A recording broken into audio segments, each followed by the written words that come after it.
sûr. Donc, je me présente, je suis Sébastien Jacobin, ingénieur et donc développeur également, avec Monsieur Simacourbe, qui va se présenter. Et donc, on fait tous les deux partie du collectif Monster, que Monsieur Simacourbe a fondé.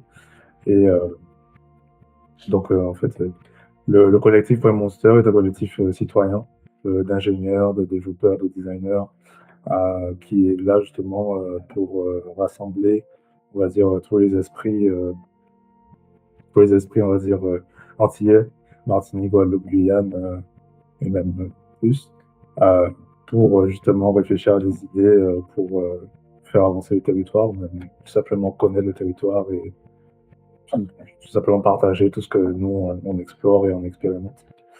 Euh, donc c'est le but de One Monster. Et ça nous permet justement de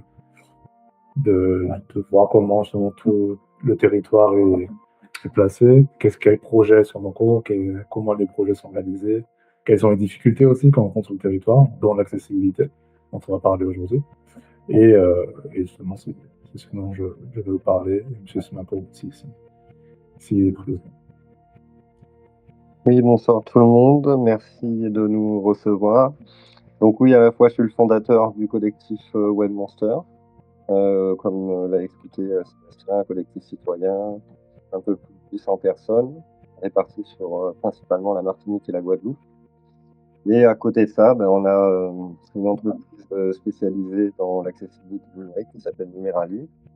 De profession, je suis développeur. Voilà. On va commencer la présentation. Donc, je pense qu'on peut voir. Est-ce qu'on peut voir la présentation ou pas? Oui, ok. Donc, aujourd'hui, le sujet, c'est l'accessibilité des sites Internet, comme on a déjà dit. Donc, on va commencer tout simplement par, on sait déjà présenter en soi, mais on va présenter Numérali, surtout, et notre engagement. Pourquoi, quels sont les enjeux aux Antilles, et comprendre justement comment nous on fonctionne et comment ça se passe sur nos territoires. Alors, déjà, je demanderai à ceux qui regardent de lever la main si vous avez déjà cliqué au moins 3 fois avant de trouver le bon bouton, ou si vous avez abandonné un formulaire incompréhensible, ou si vous avez envoyé un PDF illisible à quelqu'un. Car je pense que ce sont des situations qui se trouvent, qui sont assez fréquentes, que tout le monde a dû vivre, et c'est clairement des cas d'accessibilité que l'on rencontre tous les jours.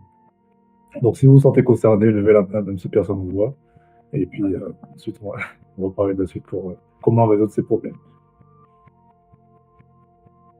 Alors d'abord, qui est Numérali? Donc Numérali, c'est une équipe antillaise entre la Martinique et la Guadeloupe, qui fait le pont entre la technologie et l'humain, qui réalise des audits, des audits d'accessibilité, des ateliers, et qui produit aussi des sites accessibles surtout, en respectant les normes WCAG et RGA, adaptées, tout en restant adaptées au contexte social. Donc pour ceux qui ne savent pas, les normes WCAG, c'est une norme internationale. Et on a la chance d'avoir une norme spécifique en France, RGA1, qui durcit encore des règles internationales pour s'adapter aux besoins du territoire. Donc une des ambitions, par exemple, de Numérali, c'est un jour pouvoir participer à l'élaboration de ces règles, des améliorations, évidemment. C'est ça. Donc, on a un engagement qui est le modèle VPTCS, qui est tout simplement la visibilité, la perception. Donc, visibilité et perception, c'est vraiment s'assurer que tout se trouve facilement lorsqu'on arrive sur un site internet. La perception pour que ça soit simple à utiliser, agréable à utiliser également. Technique pour que ça soit fiable, performant et évidemment accessible, avec un contenu clair et avec notre service de support, de suivi, parce qu'on fait toujours en sorte qu'on puisse s'assurer que les utilisateurs aient vraiment un bon retour sur le produit qu'on réalise. Et on veut s'assurer qu'on soit accessible justement à tout le monde, que personne n'ait des difficultés à utiliser nos produits. Oui, c'est le but d'appliquer cette méthodologie, qui est une méthodologie qui vient plutôt du design recherche, donc plutôt UX design. Donc pour ceux qui ne comprennent pas les termes, c'est l'interface utilisateur et l'expérience client. ou de l'expérience utilisateur. Et c'est deux choses qu'il faut prendre en compte dans la conception du produit. Et donc, on a décidé d'utiliser finalement une méthode pour ne rien oublier et avoir un travail de meilleure qualité. Voilà. C'est ça. Et donc, justement, en travaillant sur ces projets sur nos territoires, on a quand même constaté plusieurs choses. Donc, aujourd'hui, jusqu'à une personne sur six est concernée par le handicap sur nos territoires. Donc, quand on dit nos territoires, c'est Martinique, Guadeloupe, majoritairement. Il y a aussi la Guyane. 8 à 10% de personnes concernées par les troubles 10, ce qui est assez important. Ce qui veut dire que les personnes atteintes du trouble 10 ont beaucoup de chances de ne pas pouvoir lire le contenu sur la majorité de nos sites parce que ce n'est pas adapté à ces personnes. Et pour d'ici 2030, on aura plus de, il y aura la part des plus de 60 ans va approcher de 40%. Donc, ce qui montre que notre population vieillit, ça on le sait, et qu'il faut que nos outils soient justement lisibles, accessibles et clairs. Et ensuite, 42% des habitants sont exposés à des difficultés d'usage du numérique. Donc là, c'est totalement le sujet dont on parle depuis le début de son ex, c'est tout ce qui est illettrisme, électronisme, pardon, qui pose un souci également sur tous les outils concrets et qui fait que c'est beaucoup moins accessible par 42% des habitants de nos territoires. Donc, c'est quoi un site accessible? Un site accessible, c'est un site trouvable, facile à trouver, un site très compréhensible, toujours dans un langage simple, clair. D'habitude, on essaie de se dire qu'il faudrait qu'un enfant de 5 ans puisse comprendre ce qui est écrit sur votre site, quel que soit le sujet. Utilisable. Donc, utilisable, c'est au clavier, sur mobile, avec une technologie d'assistance. Comme vous avez pu le voir plus tôt, il y a différentes technologies d'assistance qui existent, et donc il faut s'assurer que les sites produits puissent en fait respecter les normes qui va permettre aux technologies d'assistance d'utiliser les sites convenablement. Et il faut que ça soit fiable surtout, donc stable, rapide et accessible partout. Donc il faut un site bien construit, pas affolé. Donc on va voir qu'est-ce qui rend un site accessible. Il y a 8 questions à se poser. Déjà, est-ce que je peux parcourir tout le site avec la tabulation du clavier, sans souris, voir clairement où je suis avec surbrillance? Ça, c'est la question qu'il faut se poser lorsqu'on arrive sur un site. Est-ce qu'on peut se balader sans souris? Ensuite, est-ce que le texte se distingue nettement du fond? Donc, il faut vraiment un bon contraste pour que ça soit très lisible, parce que tout le monde ne voit pas de la même manière. Il y a des personnes qui ont des déficiences visuelles, il y a des personnes qui ne voient pas les mêmes couleurs. Donc, il faut assurer que notre contenu ait le bon contraste pour que tout le monde puisse voir la même chose. Les vidéos que vous proposez sur vos sites, est-ce qu'ils ont des sous-titres? Est-ce qu'il y a une transcription pour ceux qui n'entendent pas le son? C'est très important aussi, puisque tout le monde ne peut pas entendre de la même manière, ou certains n'entendent pas. Donc il faut s'assurer qu'on ait pensé à ces personnes. Ensuite, la structure. Est-ce que la page atteint un plan logique? Est-ce qu'il y a un titre, des sections? Comment est organisé votre texte? Est-ce que c'est clair? Donc ça, on va regarder justement un exemple tout à l'heure de comment un site peut être bien organisé et clair pour à utiliser. Alors, est-ce que les textes sont lisibles? C'est-à-dire, est-ce qu'ils sont toujours lisibles quand on zoome à 200% dans une mauvaise condition, en plein soleil par exemple? Est-ce que les visuels importants sont décrits? C'est-à-dire un texte alternatif qui décrit concrètement l'image lorsque l'image est importante. Si c'est une image pas importante, évidemment, on peut juste dire que c'est décoratif. Dans ce cas-là, tous ceux qui ont des technologies d'assistance vont ignorer cette image, entre guillemets. La technologie ne va pas y prêter attention, elle va sauter l'image. Mais toutes les images importantes, il faut les décrire textuellement pour s'assurer que même pour les personnes qui ne voient pas l'image, puissent comprendre ce qui est montré sur le site web. Est-ce que chaque action, du coup, les liens, les boutons, disent-elles clairement où est-ce qu'elles mènent sur le site? Parce que justement, il faut qu'elle soit claire. Une personne, encore une fois, qui n'a pas les mêmes facultés que nous, qui puisse savoir où est-ce qu'il va aller en cliquant sur un bouton sur le site. Et puis enfin, les formulaires, est-ce qu'ils sont étiquetés correctement? Est-ce que les erreurs sont expliquées clairement? Donc là, c'est le cas, je pense, le plus basique en termes d'accessibilité, c'est les mauvais formulaires qui sont très compliqués à utiliser parce qu'ils ne sont pas assez clairs lorsqu'on a un souci, une erreur, et ça concerne tout le monde.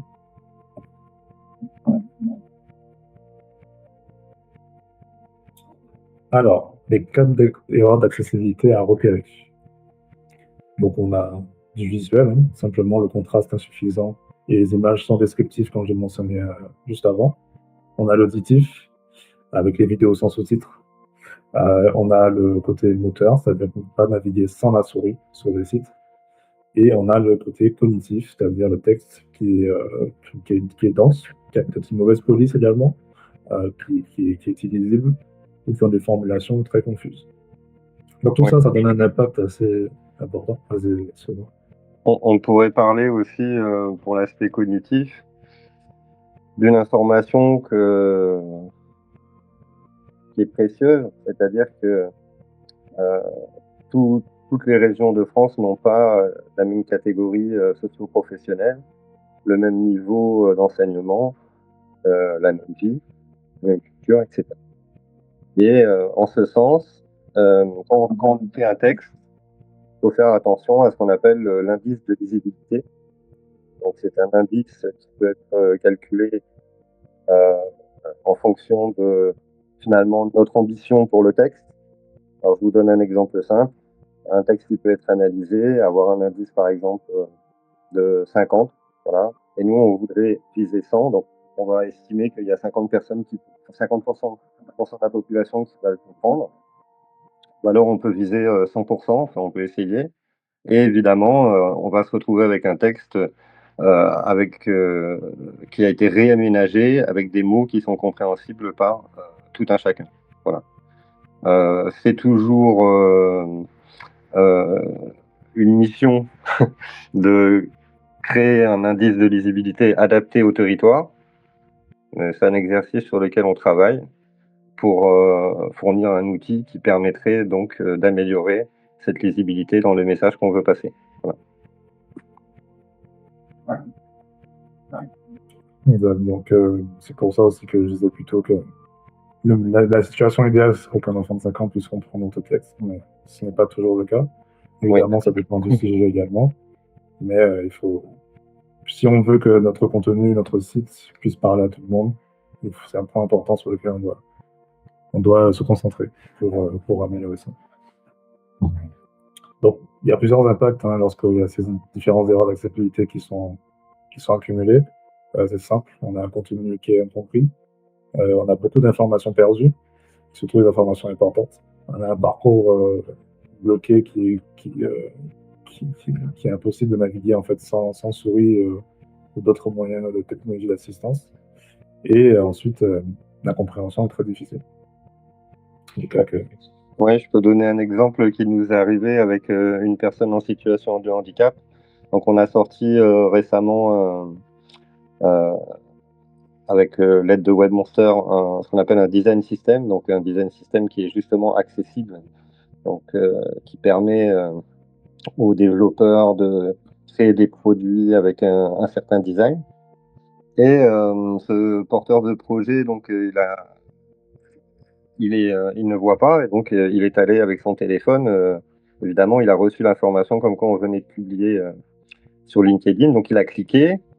Et donc le seul moyen qu'il a de naviguer sur le site finalement, c'est l'outil VoiceOver qui a été cité plus tôt dans la journée.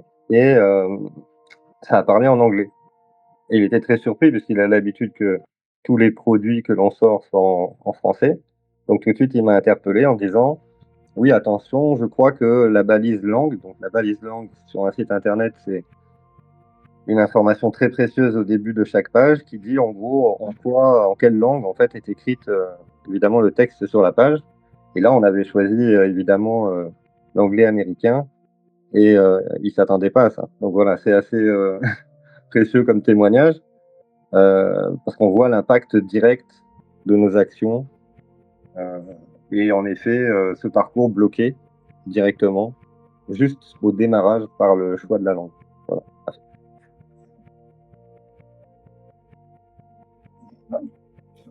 Donc, ensuite, l'accessibilité numérique, qu'est-ce que c'est, qu'est-ce que ce n'est pas? Donc, qu'est-ce que ce n'est pas, pardon. Ce n'est pas une case à cocher en fin de projet, mais par contre, ça apporte un avantage concurrentiel lorsqu'on implémente dès le début, qu'on réfléchit dès le début, c'est-à-dire au niveau du référencement, et simplement sur le côté responsable de votre projet. Ce n'est pas un site moche non plus. On pourrait croire qu'un site accessible c'est un site moche, très simple, mais pas du tout. On peut réaliser un très bon design tout en faisant un site accessible, car le plus important en fait c'est la structure de votre projet qui va permettre aux outils de lire votre site correctement.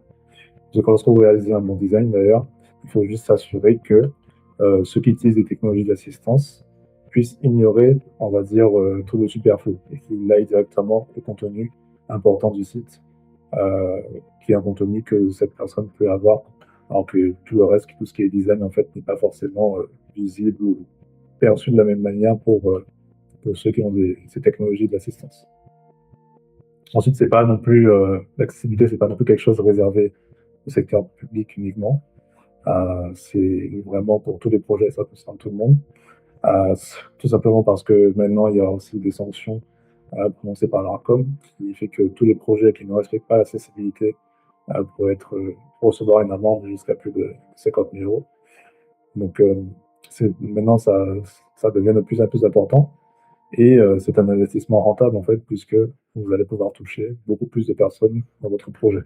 Si vous réalisez un projet et vous avez besoin d'avoir une audience, le mieux quand même, c'est de ne pas ignorer ces personnes qui ne consultent pas le site de la même manière que nous, je suppose, je dirais, mais qui arrivent toujours, qui pourraient normalement toujours interagir ou lire votre contenu avec une technologie d'assistance.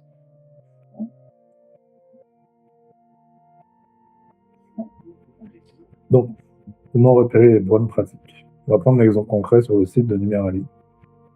D'abord, la navigation au clavier.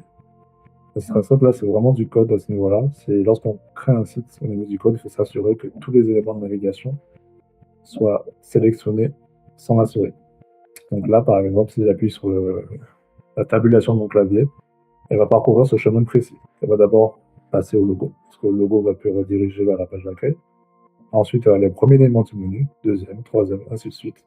Et ensuite, on va aller sur le bouton principal de la page, car c'est le prochain lien de la page, simplement. Et puis après, on a tout le reste du contenu. Donc, si un site ne respecte pas en fait certaines normes d'accessibilité, on pourrait venir sur le même site avec le même design, le même visuel, mais sans ce chemin en fait prédéfini, c'est cette route qui a été construite pour la personne qu'elle puisse naviguer correctement. Donc tout ça c'est très important pour pouvoir naviguer sur le site. Ensuite, il y a des repères visuels. Par exemple, le bouton qui sommes-nous, on sait tout de suite qu'est-ce que ça veut dire. On sait où est-ce que ça va nous mener. Donc ça c'est clair. Et on peut savoir, on peut cliquer sur le bouton sans être confus et en sachant sur quelle page on va aller. Il faut un texte lisible. Donc là, c'est toujours le sujet du contraste. Et le texte est lisible, il est assez présent. Si on était sur un texte sur notre couleur, par exemple, je dirais qu'il sera un jaune.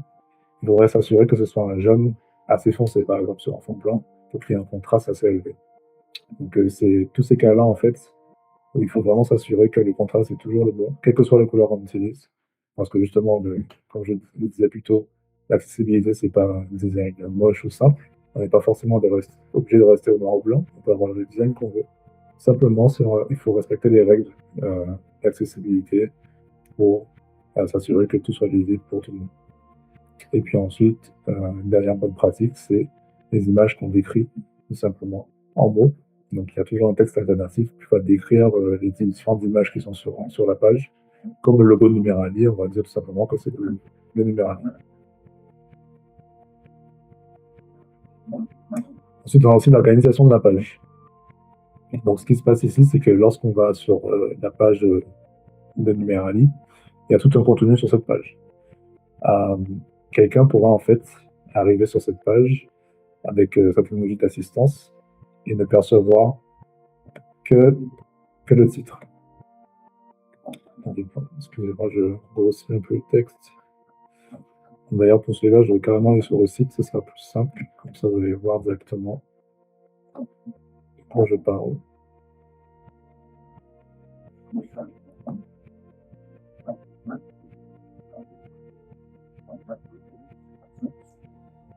Ok. Donc, si on est en étant sur le site de Numerali, on peut voir ici tout le contenu qu'on a sur la page. Donc, on parle de l'accessibilité, des chiffres, de nos services. Donc ici, pour quelqu'un qui ne peut pas en fait parcourir notre site normalement, il va accéder à ces éléments de texte qui va lui dire le titre important, justement, et l'organisation de la page. Le corps de page, en fait, qui va lui dire comment notre contenu est organisé et où est-ce qu'il peut aller, en fait, pour lire le contenu. Donc, cette map, en fait, cette carte, pardon, de contenu est très importante pour s'assurer que le contenu soit clair et que la navigation aussi soit limpide lorsque quelqu'un veut arriver sur le site de Numérali. Un autre exemple encore, hein, on va montrer avec un autre outil comment le site peut être perçu autrement. Donc voilà, là ici, c'est la version du site totalement en texte. Donc ça veut dire que quelqu'un peut arriver sur notre site et ne voir uniquement que le texte. Et d'ici, on arrive déjà au premier élément très important, c'est aller au contenu principal. Parce que lorsqu'on arrive sur un site, ce qui nous intéresse en général, c'est le contenu. C'est pas forcément le menu directement, la navigation. Donc en cliquant sur aller au contenu principal, toutes les technologies d'assistance vont pouvoir démarrer à l'endroit important qui est le site expert d'accessibilité numérique, éco-conception, conformité RGPD. Donc ça, c'est très important pour s'assurer que on puisse directement accéder à tout ce qu'il faut. Et tout le corps de page en fait est indiqué ici correctement, proprement, pour s'assurer que la lecture sera sans problème. Par exemple, tout ce qui est image, ici, on a la description, illustration de l'accessibilité numérique. Donc maintenant, quelqu'un va passer sur une technologie d'assistance, par exemple VoiceOver, qui va dire à haute voix que c'est une illustration de l'accessibilité numérique. Ici, elle va dire que c'est un lien, ça peut écrire sur nous, donc c'est clairement ce que ça veut dire. Et après, on va passer au titre et au contenu en dessous de ce titre. Donc là, en fait, tous ces éléments, quel que soit le site, c'est possible d'avoir cette version-là avec certains outils et de voir justement si tout est clair sans le superflu, c'est-à-dire sans le design, sans le visuel, tout ça, pour s'assurer que ça soit lisible, accessible, clair et facile à lire. Voilà, donc c'était un exemple. Je vais en profiter pour parler d'une solution qui est proposée, diverses solutions d'ailleurs, qui sont proposées aux gens qui ont déjà un site internet et à qui on propose d'installer finalement un plugin, pour appeler ça comme ça, c'est-à-dire une extension qui va être capable de régler les problèmes d'accessibilité. Pourquoi je parle de ça maintenant? Parce que oui, en effet, vous allez pouvoir changer peut-être la taille du texte, vous allez changer peut-être corriger des couleurs. L'outil permet un certain nombre de choses. C'est gadget dans le sens où s'il ne réorganise pas le contenu comme on l'a vu, et il ne peut pas le faire, il ne peut pas réorganiser le contenu de la page, cette sémantique, cet ordre hiérarchique de l'information ne sera pas respecté, et donc votre site ne sera toujours pas accessible, malgré les soucis qu'il aura pu régler visuellement. À l'intérieur, le code ne sera toujours pas bon. Voilà. C'est ça. Parce que vraiment, là, tout ce que je vous ai montré, c'est ce que le code produit, pas du tout les résultats du visuel. Donc, c'est vraiment, comme vous avez dit, c'est vraiment une histoire de sémantique. Donc, quels sont les bénéfices lorsqu'on respecte tout ça et que notre site est accessible? Bon, comme on l'a déjà dit, on élargit l'audience, on a un meilleur référencement, on anticipe la réglementation, on a une image de marque, on a un site plus simple à faire évoluer et on a une réduction de coût de correction. Parce que normalement, lorsqu'on respecte ces normes d'accessibilité, ça veut dire qu'on a des bonnes pratiques et des moyens de faire évoluer notre site correctement. Sans que, justement, tout cela soit trop emmêlé, comme on dit, spaghetti dans le code. Pour moi, les deux arguments forts de l'accessibilité aujourd'hui sur nos territoires, c'est clairement parler au plus de monde possible, donc augmenter son audience, et je pense que tous les entrepreneurs seront d'accord avec cette définition, mais chercher plus de clients, et cette image de marque inclusive sur laquelle on peut jouer, qui fait partie aussi de, je pense, la marque employeur côté recrutement dans l'entreprise. C'est important en termes d'image, je pense, que nos territoires évoluent dans ce sens. D'autres l'ont fait et ça a été plutôt gratifiant. Ça a fait évoluer aussi les choses au niveau technique, donc c'est très intéressant cette démarche. Voilà. Oui, ça amène aussi à réfléchir concernant à comment sur notre site, c'est-à-dire avec quel outil. Parce qu'il y a aussi des outils aujourd'hui qui facilitent le développement des sites. Donc avant, c'était plutôt les outils de code, maintenant c'est l'IA. Euh, et il faut en fait penser, pour l'IA, il faut penser à lui dire qu'il faut faire un site accessible. Sinon, il ne pensera pas pour vous et il ne va pas le faire. Donc si vous utilisez mal l'IA, il va plus vous mettre des barrières qu'autre chose pour rendre votre site accessible. Ça, c'est des choses importantes à savoir. Et il faut tout simplement s'assurer que tout ça puisse être produit correctement avec les normes qu'il faut. Et normalement, d'ailleurs, il y a aussi les normes dont on a parlé, RGA, WCAG, donc, je suppose que tout le monde connaît, sont accessibles en ligne. Donc toutes les normes sont publiques. Donc ça peut être facilement appliqué sur le site correctement pour qu'on puisse être dans les normes et qu'on puisse produire quelque chose d'accessible. Donc voilà, c'était notre présentation. Merci de nous avoir écoutés. Si vous avez des questions, n'hésitez pas. À votre écoute. Merci beaucoup pour cette présentation. On a eu beaucoup l'occasion avec Michael Mas ce matin d'évoquer ces sujets d'accessibilité pour tous les publics, notamment ceux en situation de handicap. On a brièvement parlé du RGAA et vous l'avez aussi évoqué. Est-ce que vous pouvez peut-être expliquer ce que c'est, ce que ça va impliquer en termes de contraintes pour les personnes, les sites institutionnels d'ailleurs, qui ne sont pas encore aujourd'hui dans cette démarche? Vous pouvez peut-être expliquer?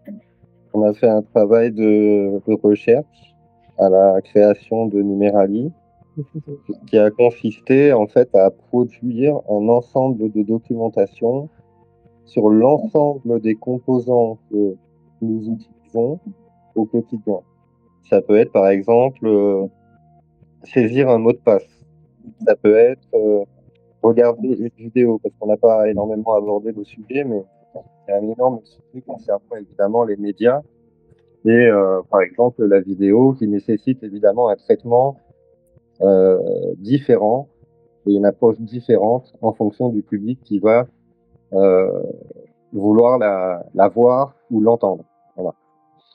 Et ça a été vraiment le premier travail. Donc la documentation ressemble un peu à une documentation scientifique et technique surtout.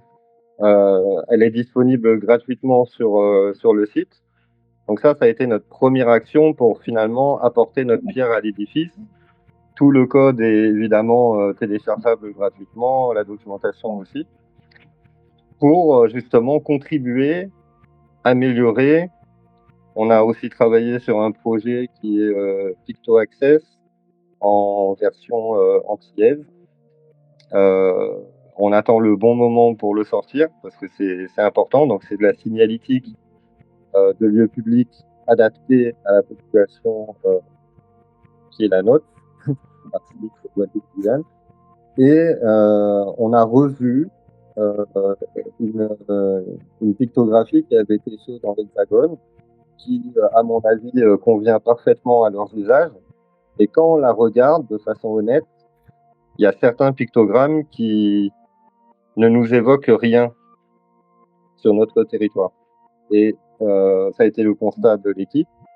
Et donc, on a travaillé pour refaire des pictogrammes adaptés au territoire.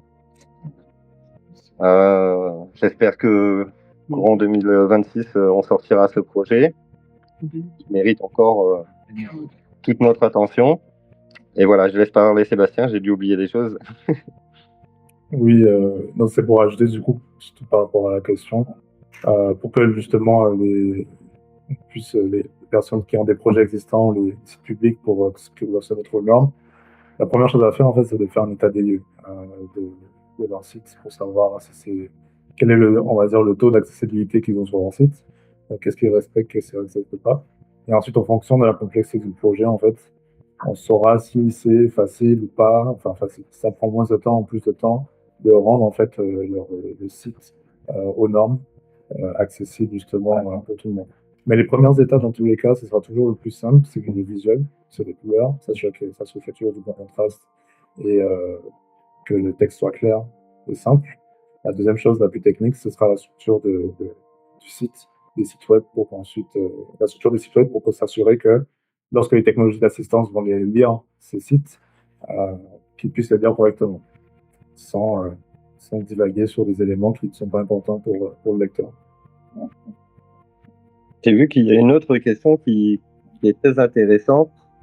Selon votre estimation, est-ce que les sites publics sont aux normes?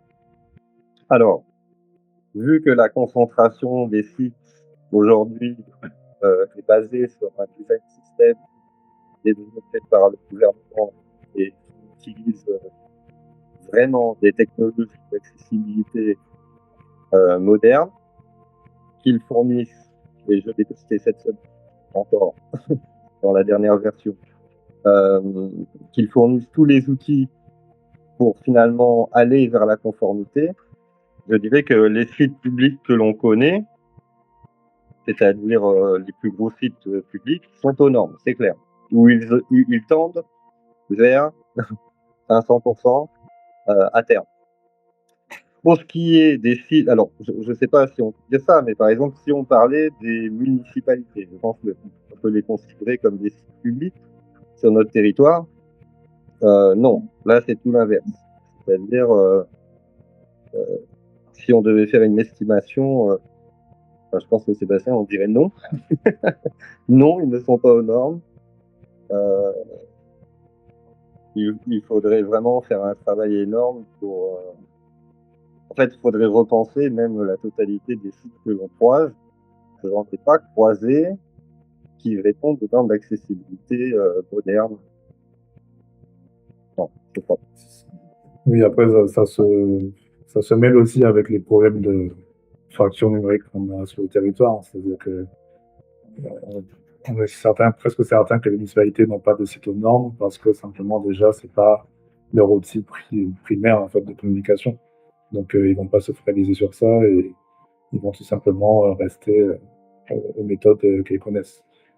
Donc, c'est une raison. Il me semble qu'il y a des échéances en lien avec le RGA. Est-ce que vous les connaissez? Oui, c'est ça. C'est-à-dire que je crois que l'échéance arrive à 2027. Et en effet, après, bon, après j'ai des informations que je peux pas donner, mais en tout cas, le chemin va être long jusqu'à pas les pénaliser, mais arriver à ce qu'ils voient la pénalité où ils se disent ça me fait réfléchir. Il faudrait peut-être que je me mette aux normes. Ça a l'air assez compliqué le chemin pour y arriver. Je pense que c'est notre rôle aussi, et le rôle du NEC. Vous l'avez fait très bien d'ailleurs. Au moins aujourd'hui, on a vraiment abordé ce sujet-là.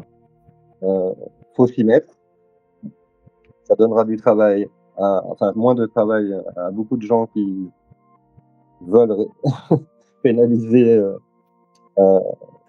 rapidement les sites non conformes. Et je rappelle quand même les étapes, parce que je ne sais pas si elles ont été abordées, mais les étapes, c'est que on n'est pas forcé d'aller vers une accessibilité totale. Donc, on peut y aller progressivement. On commence par un audit, donc on fait un état des lieux de la situation actuelle. Et ensuite, on consolide, on répare, on refait des bouts, ou on refait tout, peu importe. Et on refait un audit. Et là, on atteint un pourcentage acceptable par rapport à la norme. On va dire, on est bon à 60%, ok. Et ensuite, on peut définir un échéancier sur 3 ans pour échelonner ces étapes. Pourquoi? Parce qu'elles ont un coût, évidemment. Elles prennent du temps. C'est comme une migration informatique. Donc, je trouve que les règles sont suffisamment souples et permettent d'aller en douceur vers l'accessibilité. Et je rappelle qu'aussi, il faut former le personnel puisque l'accessibilité, ça passe aussi par les outils de communication utilisés, les visuels, un ensemble de documents dans l'entreprise, parce que ça peut aussi toucher du personnel en situation de handicap dans l'entreprise, avec des documents qui sont écrits rouge sur blanc, et personne ne peut les lire correctement. Enfin, en tout cas, ce type de public. Donc, c'est une vraie démarche. On est là pour accompagner tout le monde dans cette démarche-là. Et voilà.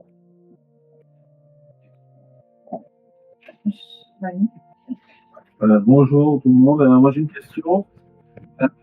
On a vu ce matin qu'on pouvait créer un site, une landing page avec l'intelligence artificielle. Je me pose la question, est-ce que créer un site internet via une intelligence artificielle, ça crée un site internet aux normes automatiquement? Ou alors il faut intégrer dans la conception justement les normes, pour que l'intelligence artificielle aille chercher les normes en question et les mettre en place au sein du code. Je peux répondre si tu veux, Sébastien. Vas-y. Alors je dirais oui, j'aurais une note plutôt positive dans les mains de quelqu'un qui sait ce qu'il est en train de faire, tout simplement. C'est-à-dire que oui, l'intelligence artificielle, elle va vous aider à créer du code. En effet, il va falloir lui donner des spécifications précises, et mieux, il va falloir contrôler le travail qu'il a fait. Et donc, c'est là où nous, quand on nous parle de la création de sites internet avec ce type d'outils, on dit oui, ok, mais ceux qui peuvent les manipuler, c'est ceux qui ont des notions, par exemple, de conception, de développement, d'architecture de développement, des gens qui ont un petit bagage technique, qui ont déjà créé des choses, pour voir justement quelles sont les limites de l'outil et pouvoir corriger soit à la main, soit l'aider à corriger lui-même. Enfin voilà, c'est mon opinion. C'est celle de pas mal de gens dans Webmonster. Je vais laisser Sébastien pour voir ce qu'il allait faire avec ça. Oui, bon, je suis du même avis, mais si on se met dans les chaussures de quelqu'un du coup qui se lance simplement avec l'IA, qui ne connaît pas trop grand chose au développement et au code, lui, il va simplement indiquer ce qu'il veut, le résultat qu'il veut. Alors, disons que moi, j'arrive, je veux un site, je dis bon, ma couleur primaire, c'est l'orange. Je veux de l'orange un peu partout. Je veux qu'il y ait tel autre élément. L'IA va respecter mon choix, évidemment. Il va générer le site. Mais du coup, il va ignorer beaucoup d'éléments d'accessibilité. Parce qu'en fait, il va peut-être choisir des couleurs qui n'ont pas le bon contraste. L'orange n'est peut-être pas la bonne couleur, d'ailleurs. Et donc, en fait, l'IA va pas, en fait, me contredire pour me dire que j'ai choisi la mauvaise couleur. Donc, comme je disais plus tôt, si on n'utilise pas l'IA en conscience de ce que c'est l'accessibilité, l'IA ne va pas le faire à notre place. Donc voilà. Okay. Donc il faudrait introduire dans le prompt qu'on donne à l'intelligence artificielle ces notions d'accessibilité pour pouvoir pour qu'il ajuste au mieux en tout cas. Non, exactement. Ça se passe pas vraiment au niveau du prompt, plutôt dans un contexte de travail assez précis, où en effet, oui, on peut, par exemple, on pourrait lui fournir la documentation RGA, ok. Donc techniquement, admettons qu'il y ait 256 règles. Sur les 256 règles, il y en a bien une centaine qui concernent des manipulations faites par l'homme. C'est-à-dire qu'il n'y a que quelqu'un qui est humain qui peut tester la machine pour reproduire un comportement. Et là, dans l'audit d'accessibilité, on dira si oui ou non ça s'est bien passé. Mais les outils dont on dispose aujourd'hui ne permettent pas de simuler ce genre de comportement. Donc, on aura une conformité partielle grâce à l'IA. C'est déjà pas mal, hein. On aura peut-être, comme je disais tout à l'heure, 60%. C'est encourageant. Non, mais voilà, ça peut être en effet un premier jet. Mais rapidement, il va falloir... Parce que si on est à 60%, on n'est pas conforme. Donc si on n'est pas conforme, on a 3 ans pour se mettre en conformité. Donc, ça peut être un investissement temps et argent, j'en conviens. Aider, moi je conseille les porteurs de projets numériques qui n'ont pas beaucoup de connaissances, et même s'ils manipulent ces outils-là, de se faire accompagner par un AMOA ou un mentor ou quelqu'un qui prend leur projet et qui a un profil technique, et qui lui va pouvoir mettre des garde-fous et améliorer son projet. C'est ce qu'on fait, hein. C'est ce qu'on fait avec une autre de nos activités, mais parce que on pense que c'est très bien ces outils-là, mais on doit être accompagné pour les utiliser, pour savoir comment ça fonctionne réellement. Voilà. Alors, est-ce que justement vous pourriez rappeler vos activités, comment vous accompagnez les organisations à se mettre aux normes dans ce contexte RGAA? Oui, bien sûr. Tout simplement, comme on l'a déjà dit, on fait un état des lieux. Donc l'audit, c'est toujours important. Si c'est un projet existant, on fait un audit pour déjà faire état des lieux des taux d'accessibilité du projet. Dans cet audit, on va donner des recommandations, tout simplement, hein, comment améliorer les sites et comment faire en sorte qu'on atteigne la norme de 100% d'accessibilité. Et ensuite, on réalise le développement pour améliorer tout ça en plusieurs phases et s'assurer que tout cela soit conforme.